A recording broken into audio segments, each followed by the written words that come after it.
Boa noite a todos. Então viemos nessa noite conversar um pouco mais a respeito de Deus. Nesse momento que passamos por essa pandemia, por momentos tão difíceis nos nossos lares, muitas vezes nos questionamos a respeito da nossa fé em Deus, se acreditamos, se temos dúvidas, e muitas vezes no nosso íntimo a nossa fé às vezes diminui, se reduz. Então, por isso a importância de buscarmos compreender mais a respeito de Deus, entender um pouco mais a respeito do Pai, dos seus atributos, das suas intenções, o que Ele busca para cada um de nós. Então, para começarmos, vamos ver por que então devemos estudar Deus. Então, Roosevelt Andolfato Thiago, nesse livro Deus, a causa primeira da vida, ele traz o seguinte texto: refletir sobre Deus é mergulhar na essência da vida. Afinal, tudo o que existe está mergulhado nele. Mesmo com nossas limitações de entendimento, estudar o Criador nos faz despertar como criaturas, encontrando respostas necessárias a uma vida saudável. Desse entendimento depende nossa harmonização com toda a criação, permitindo assim que vivamos integrados ao todo. Então aqui o Roosevelt ele fala um pouco a respeito do porquê nós devemos estudar Deus, mas principalmente que mesmo nos esforçando ao máximo, não conseguiremos compreender tudo a respeito de Deus, mas felizmente, com um pouco de esforço, entre não saber nada e saber um pouco, nós conseguiremos aprender um pouco até o limite da nossa inteligência, das nossas capacidades. Temos muito ainda o que aprender e o que melhorar, o que compreender a respeito de Deus. Então, antes da gente entrar na pergunta do que é Deus, a gente pode buscar um pouquinho da evolução do pensamento de Deus na história da humanidade. Então, lá nos tempos primórdios, os povos primitivos, eles tinham não falavam a palavra Deus, mas eles acreditavam numa divindade.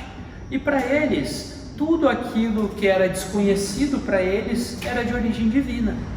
Então, para eles, naquela época, se tinha o Deus Fogo, o Deus do trovão, Deus da chuva, e assim eles tinham diversas divindades que eles acreditavam que é quem controlava todos esses fenômenos que eles desconheciam, que eles não entendiam. Bom, com o passar dos tempos, então, a humanidade foi evoluindo, e aí começou a surgir o politeísmo, onde é que os povos, eles acreditavam em diversos deuses, e não num único Deus. Então a gente conhece a mitologia grega, que se tem lá dos deuses do Olimpo, de Zeus, e a gente vê que aquela criação são deuses, como se tivesse diversos deuses, mas são deuses à semelhança dos humanos, porque eles sentem raiva, eles traem, eles amam e assim vai. Então são deuses com sentimentos humanos. Até então, mais tarde, quando a gente tem o surgimento do moniteísmo com Moisés, onde é que Moisés veio trazer para nós o conhecimento do Deus único, onde é que existe um único Deus, diferente do que se acreditava até então. Sim, Moisés nos trouxe um Deus severo, um Deus muitas vezes punitivo, mas foi a forma pela qual ele conseguiu introduzir esse conhecimento a respeito de Deus. Então, mais tarde, nos vem Jesus que vem trazer ainda o mesmo Deus, mas um Deus Pai, um Deus que nos tornou não só filhos desse Pai, como tornou todos nós irmãos de uma só vez. Então Deus veio mostrar esse outro lado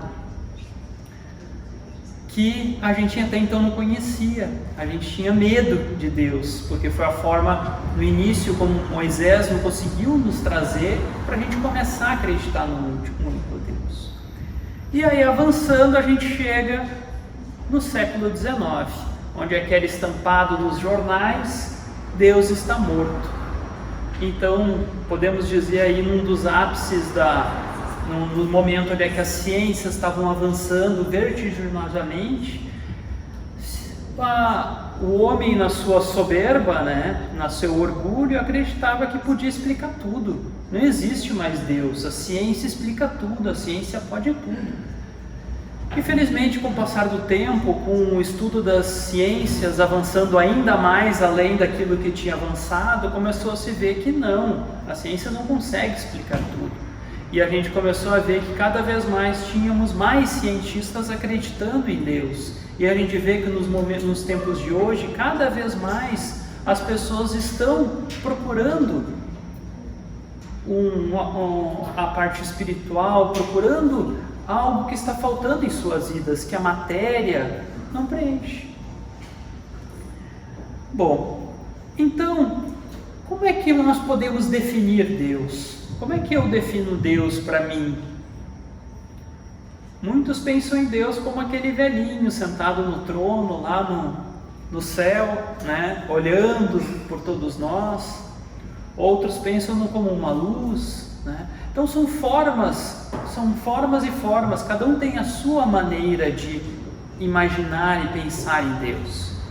E esse também foi um desafio para Kardec. Como Kardec iria buscar mais conhecimento com os espíritos a Deus? E aí Kardec teve uma ideia brilhante, na formulação da sua pergunta, que é a primeira pergunta que a gente encontra no Livro dos Espíritos: que é Deus? Então, porque a gente vai ver que essa definição de Deus a gente não consegue definir igual para todo mundo, é diferente um dos outros. Mas a pergunta número 1 do Livro dos Espíritos é: que é Deus? Por que essa pergunta é tão inteligente? Porque Kardec não perguntou o que é Deus, nem quem é Deus, e usou de uma forma neutra. Que é Deus? Sem predefinir como uma coisa ou como uma pessoa. E aí nós, buscando essa pergunta, meu Deus, agora os espíritos vão responder umas 4 ou 5 páginas. Não, eles respondem de uma forma bastante sucinta. Deus é a inteligência suprema, causa primeira de todas as coisas. Nossa, só isso? Pô, mas Deus se resume a isso? Mas quando a gente começa a ler como está conciso isso, inteligência suprema, acima de todas as inteligências, a causa primária de todas as coisas. Então não teve nada antes de Deus. A gente começa a ver que Deus tem muitas consequências quando a gente começa a entender isso mais a fundo. Então Kardec continua fazendo algumas perguntas aos espíritos a respeito de Deus, e esse conceito, esse estudo de Deus é extremamente importante. Não é à toa que ele está na primeira pergunta do Livro dos Espíritos. O primeiro capítulo do Livro dos Espíritos se estuda a respeito de Deus. Nos grupos de estudo do ESD também, um dos primeiros assuntos que se estuda quando começa a se entrar no estudo da doutrina espírita é a respeito de Deus. Então, lá pela 10ª pergunta, Kardec pergunta aos espíritos: o homem pode compreender a natureza íntima de Deus? E aí eles respondem: não, ele ainda não tem a capacidade para isso, a capacidade necessária para compreender isso.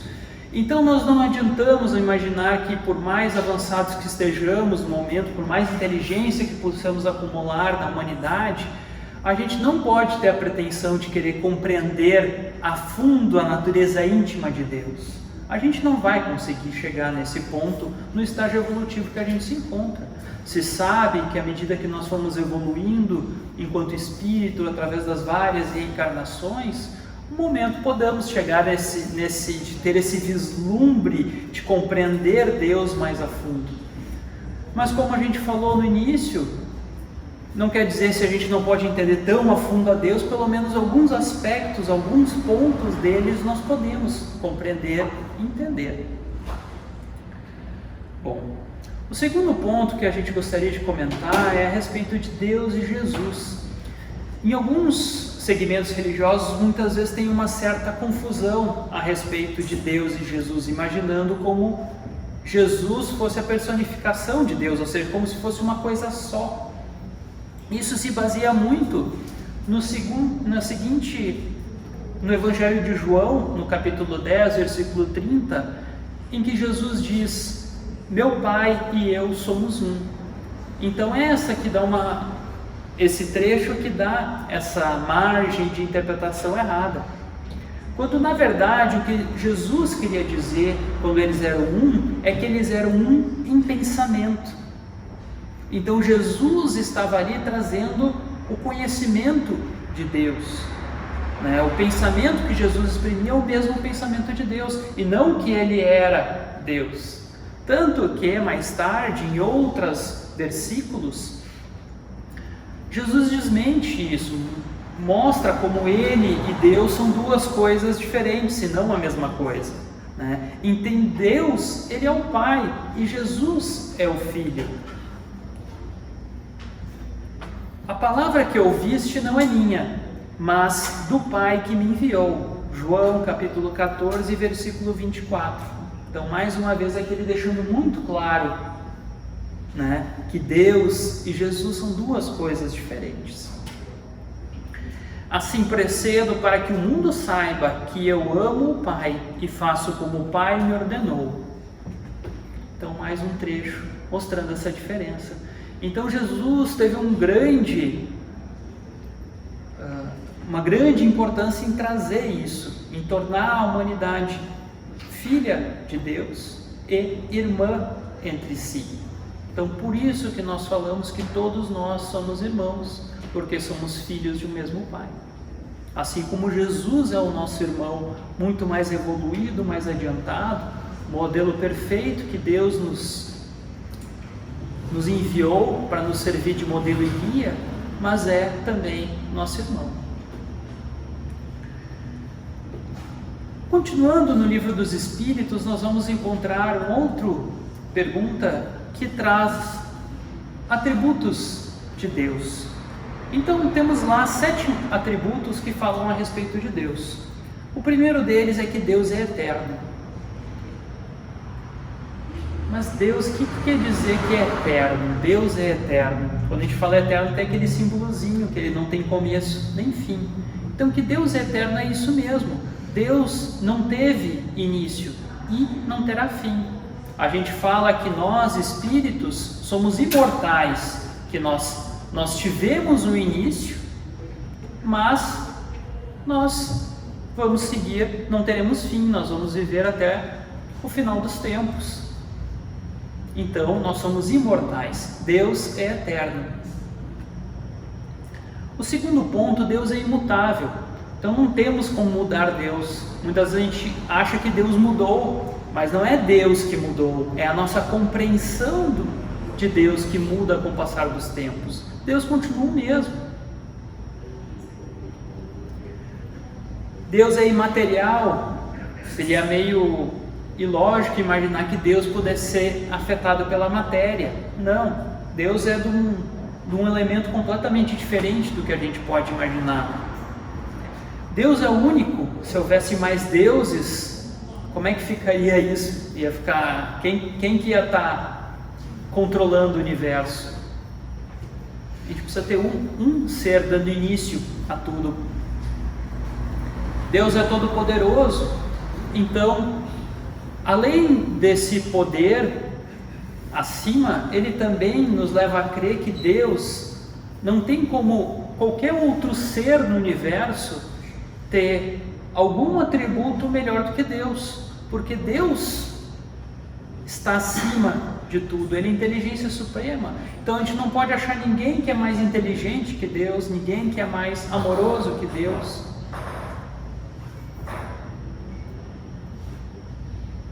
E por último, e não menos importante, Deus é soberanamente justo e bom. Então, como o último atributo também fala que Ele é todo-poderoso, a gente não tem como imaginar Deus sendo mais justo, ou menos bom do que a melhor pessoa que a gente possa imaginar. Deus é mais do que isso. E aí, quando a gente começa a entender, e nem sempre é fácil a gente entender essa justiça divina, pelo mundo que a gente vive, com tantas dificuldades, com tantas injustiças, a gente vendo acontecer, mas realmente nós, aqui encarnados, temos uma visão muito limitada, a gente não consegue enxergar como as coisas são de verdade. Então não é que Deus está sendo injusto, somos nós que não estamos entendendo a situação completamente. Deus jamais deixaria acontecer alguma injustiça com alguém. Mas vemos injustiça a todos os momentos. É como o Roosevelt fala aqui no livro, na verdade, para a gente poder realmente compreender com exatidão a justiça divina, nem sempre é fácil. Mas para que a gente consiga compreender, a gente precisa estudar toda a codificação de Kardec. Então são as 4 obras, né? O Livro dos Espíritos, o Céu e o Inferno, a Gênese, o Livro dos Médiuns e o Evangelho. E não é ler os 5 livros, é estudá-los, compreendê-los. A partir do momento que a gente conseguir fazer isso, a gente vai conseguir ter uma noção um pouco mais exata da justiça divina e conseguir compreender e ver como muitas vezes ainda somos injustos e prepotentes, querer dizer que Deus está sendo injusto, que Deus não está olhando. E isso não é a realidade. E por isso, o estudo de entender todos esses atributos de Deus é importante. E é interessante que depois Kardec pergunta, então se a gente dizer que Deus é eterno, imutável, imaterial, único, todo-poderoso, soberanamente justo e bom, então esses são todos os atributos de Deus? Para você, sim. De maneira mais amigável, os Espíritos falam, dentro do que a gente compreende, até onde a nossa inteligência, sim, mas Deus tem muitos outros atributos que ainda nos escapa à nossa compreensão, ao nosso entendimento. Bom, então continuando, falar um pouquinho sobre Deus e a ciência. Tem um texto de um professor chamado Abraham Cressy Morrison. Ele foi presidente da Academia de Ciências de Nova York. E ele escreveu um texto que foi publicado que fala 7 razões pelas quais um cientista crê em Deus. É um artigo muito interessante que faz a gente pensar, e ele fala quais são as razões pela qual um cientista deve acreditar em Deus. Não vou entrar em todas as razões, vou falar algumas aqui, mas a primeira delas é para a gente pensar quando a gente fala que o universo é obra do acaso. Então ele dá um exemplo para nós entendermos o que é acaso, porque a gente não entende o que é acaso. Vamos falar do saco e das 10 moedas. Pensem que agora eu pego um saco, 10 moedas, e coloco o número de 1 a 10 em cada uma dessas moedas. Se eu colocar essas 10 moedas dentro do saco, qual que é a chance de eu tirar a moeda número 1? Essa é fácil, é uma chance em 10.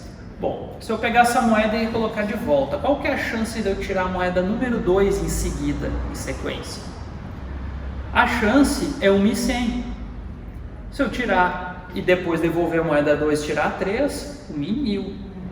Sabe qual é a chance de eu conseguir tirar essas moedas em ordem de 1 a 10, sempre devolvendo a moeda? É de 1 em 10 bilhões. Isso é um grande número.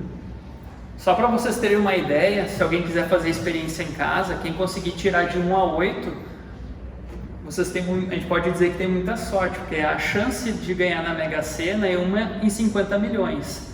A chance de a gente tirar as moedinhas de 1 até 8 é 1 em 100 milhões, então é o dobro de chance, eu posso ganhar 2 vezes na Mega Sena. Só para a gente ter uma ideia disso. E a gente está falando de um saco com 10 moedas. A gente não está falando de um planeta. A gente não está falando de uma natureza. Então, o professor Morrison, ele fala, olhando para o universo, olhando para a Terra, depois de analisar isso, eu creio em Deus. Então ele continua com os argumentos dele. Ele fala que a atmosfera da Terra tem 60 quilômetros. Se a atmosfera da Terra não tivesse 60 quilômetros, tivesse 40, não seria possível ter vida na Terra, porque todos os meteoros que caem diariamente aqui no planeta, eles acabariam com a vida na Terra, porque eles não ralariam o suficiente por essa atmosfera para não causar nenhum dano significativo para a vida aqui na Terra. A Terra, ela gira na velocidade de 1.600 km por hora. Se ela girasse menos, se ela girasse a 160 km por hora, o que aconteceria? A gente teria dias que durariam 240 horas. Então a gente teria 120 horas de noite e 120 horas de luz de dia. Ou seja, em nenhum dos casos seria possível vida na Terra, porque ficaria muito frio ou muito quente. Se a distância da Lua para a Terra é de 384 mil quilômetros, e se ela tivesse menos, 74 mil, a gente também não teria vida na Terra, porque diariamente o que aconteceria, as marés subiriam tanto durante a noite, que lavariam tudo que tem na Terra e depois abaixariam. Então, as nossas marés também não seria possível sustentar a vida na Terra. O Sol é 1,5 milhão maior do que a Terra. E ele está a 150 milhões de quilômetros. Vamos pensar que o Sol estivesse um pouquinho mais perto, não tivesse a 150 milhões de quilômetros. Não teríamos vida na Terra, porque não seria possível, porque teria muito Sol. Ou se o Sol estivesse um pouquinho mais longe, também não teria vida na Terra, porque seria muito frio. E ele continua então. Quando a gente olha de noite para o céu, vendo as estrelas, a gente diz, nossa, parece que nem consegue contar as estrelas, né? Quando a gente olha para o céu de noite. E aí ele diz, não, na verdade dá, porque na verdade de noite, olhando para o céu, a gente no máximo vai ver 5.000 estrelas. Isso se a gente ficar 2 noites contando, porque na verdade cada lado da Terra só vê 2.500. Então 5.000 a olho nu. Ah, mas se eu pegar um binóculo, se eu pegar um binóculo eu consigo ver 15.000.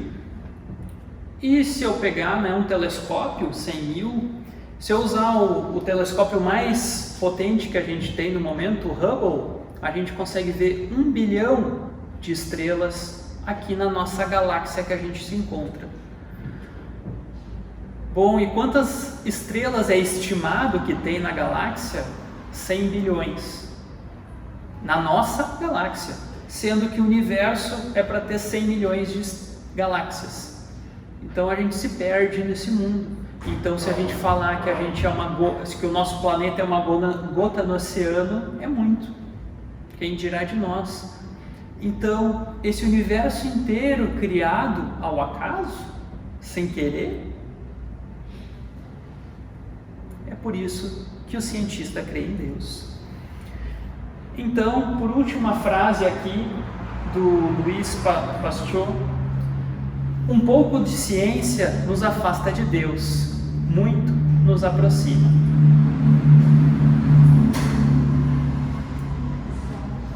Então, já chegando, buscando nosso encerramento, antes da conclusão, ainda vamos falar um pouquinho a respeito da providência divina.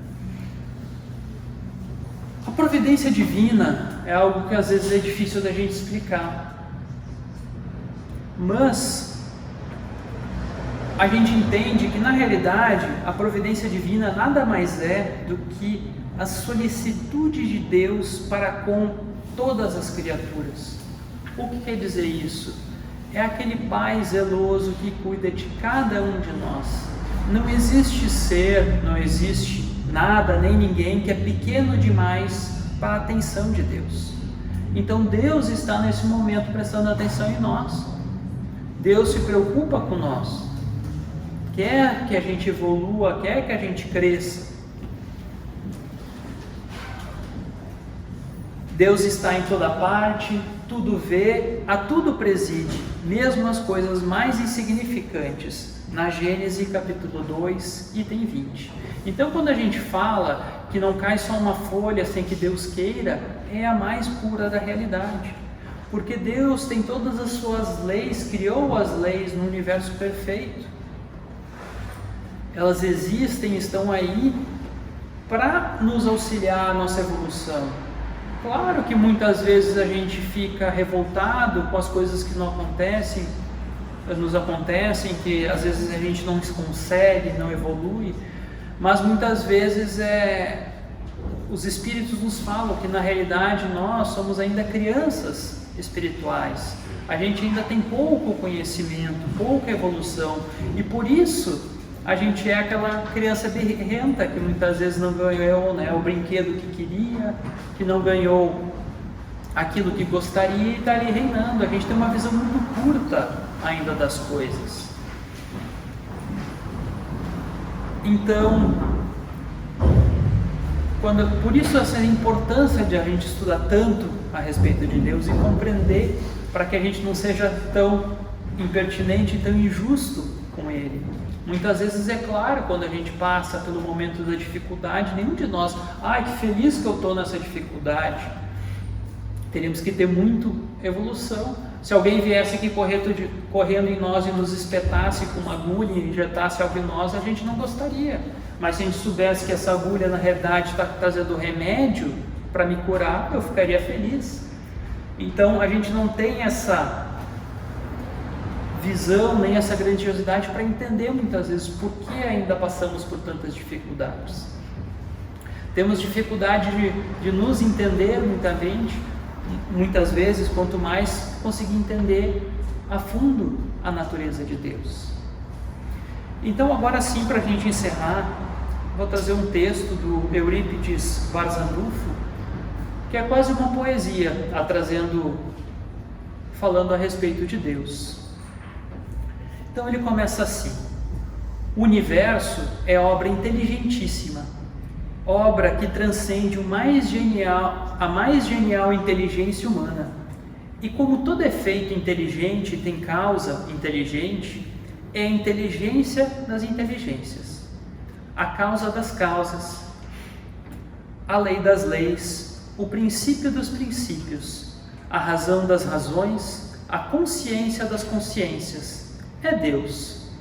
Deus, nome 1000 vezes santo, que Isaac Newton jamais pronunciava sem descobrir-se. É Deus, Deus que vos revelai pela natureza, vossa filha e nossa mãe. Reconheço-vos eu, Senhor, na poesia da criação, na criança que sorri, no ancião que tropeça, no mendigo que implora, na mão que assiste, na mãe que vela, no pai que instrui, no apóstolo que evangeliza. Deus, reconheço-vos eu, Senhor, no amor da esposa, no afeto do filho, na estima da mãe, na justiça do justo, na misericórdia do indulgente, na fé do pio, na esperança dos povos, na caridade dos bons, na inteireza dos íntegros. Deus, reconheço-vos eu, Senhor, na formação das nebulosas, na origem dos mundos, na gênese dos sóis, no berço das humanidades, na maravilha, no esplendor, no sublime do infinito. Deus, reconheço-vos eu, Senhor, com Jesus, quando ora, Pai nosso que estais nos céus, ou com os anjos quando cantam, glória a Deus nas alturas. Bom, era isso que a gente tinha para passar hoje.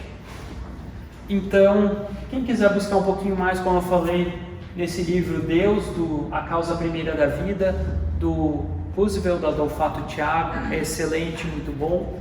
Além dele, claro, no Evangelho segundo o Espiritismo, no Livro dos Espíritos e também no Estudando o Evangelho do Martins Peralva.